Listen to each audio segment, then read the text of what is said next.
తెలంగాణ రాజకీయంలో కొత్త పరిణామాలు కనిపిస్తున్నాయి. పుష్ప రచ్చతో ఇది వైల్డ్ ఫైర్ కాదు, పొలిటికల్ ఫైర్ అనిపిస్తుంది. పుష్ప 2 బెనిఫిట్ షో చూసేందుకు ఫ్యామిలీతో కలిసి హీరో బన్నీ హైదరాబాద్ సంధ్యా థియేటర్ కు వెళ్లగా ఆ సమయంలో తొక్కిసలాట జరిగింది. ఈ ఘటనలో రాజకీయ యుద్ధం దిశగా మలుపు రేవతి అనే మహిళ చనిపోగా ఆమె కుమారుడు శ్రీతేజ్ ఆసుపత్రిలో ప్రాణాలతో పోరాడుతున్నాడు. తొక్కిసలాట ఘటనను సీరియస్ గా తీసుకున్న రేవంత్ సర్కార్ రేవతి మరణానికి కారణమంటూ హీరో అల్లు అర్జున్ పై కేసు నమోదు చేయడం, ఆ తరువాత ఆయనను అరెస్టు చేయడం చకచకా జరిగిపోయాయి. కట్ చేస్తే అసెంబ్లీ వేదికగా సీఎం రేవంత్ రెడ్డి వ్యాఖ్యలతో వివాదం మరింత రాజుకుంది. రాజకీయ యుద్ధం దిశగా మలుపు తిరుగుతోంది. తొక్కిసలాట ఘటనను అసెంబ్లీలో ప్రస్తావించిన రేవంత్ హీరో బన్నీతో పాటుగా సినిమా ఇండస్ట్రీ తీరును తప్పుపట్టారు. ఇకపై బెనిఫిట్ షోలు, టికెట్ల ధరల పెంపు ఉండబోవని క్లియర్ గా చెప్పేశారు. అయితే ఆ తర్వాత బన్నీ ప్రెస్ మీట్ పెట్టి మరీ తొక్కిసలాట రోజు పరిస్థితులను వివరించే ప్రయత్నం చేయగా సీన్ మరింత వైల్డ్ గా మారింది. బన్నీ తీరుపై కాంగ్రెస్ నేతలు తీవ్ర స్థాయిలో విమర్శలు గుప్పించగా ఓయూ విద్యార్థి నేతలు అతని ఇంటిపై దాడులకు దిగారు. తొక్కిసలాట ఘటన, ఆ తర్వాత పరిణామాలు,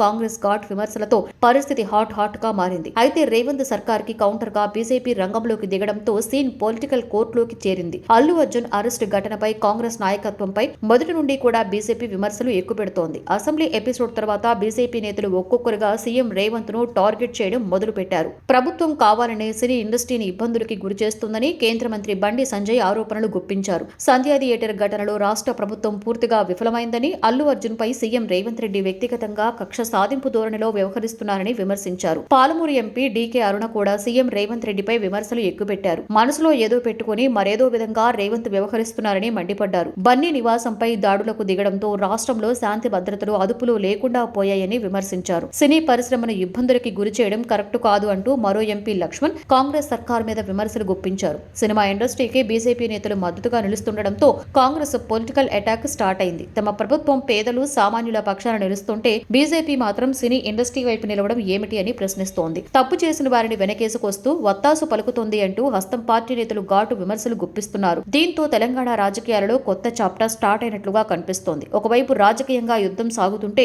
మరోవైపు ఇండస్ట్రీని మరో టెన్షన్ వెంటాడుతోంది. ఇకపై బెనిఫిట్ షోలతో పాటు టికెట్ ధరల పెంపు ఉండబోదని సీఎం రేవంత్ రెడ్డి స్పష్టం చేయడంతో సినిమా పరిశ్రమ పెద్దలు ఉక్కిరి బిక్కిరి అవుతున్నారు. అసలే రాబోయేది సంక్రాంతి సీజన్. పెద్ద హీరోల సినిమాలు క్యూలో ఉన్నాయి. ఇలాంటి సమయంలో టికెట్ ధరల పెంపు లేకపోతే రెవెన్యూ మీద భారీగా ప్రభావం పడే ఛాన్స్ ఉంటుంది. దీంతో ప్రభుత్వ పెద్దలని కూల్ చేసేందుకు, ఇష్యూని సెటిల్ చేసేందుకు పవన్ కళ్యాణ్ ని కలిసేందుకు ఇండస్ట్రీ ప్రముఖులు ప్రయత్నాలు చేస్తున్నారనే గుసగుసలు వినిపిస్తున్నాయి. ఏపీ డిప్యూటీ సీఎం పవన్ సినీ రంగానికి చెందిన వ్యక్తి కావడంతో ఆయనతో సంప్రదింపులు జరపాలని కూడా భావిస్తున్నారట. సంధ్యా థియేటర్ ఘటన, సినీ ఇండస్ట్రీ వ్యవహారం రోజురోజుకి రాజకీయ రంగు బొల్ముకుంటుంది. ఇప్పటికే తెలంగాణలో కాంగ్రెస్ వర్సెస్ బీజేపీలా మారింది. ఇక నెక్స్ట్ సినీ పెద్దలు జనసేన అధినేతను కలుస్తుండటంతో ఈ వ్యవహారం ఇండియా కూటమి వర్సెస్ ఎన్డీఏ కూటమి అన్న చందంగా మారుతుందా అనే చర్చ మొదలైంది. ప్రభాత సూర్యుడు జాతీయ తెలుగు దినపత్రిక.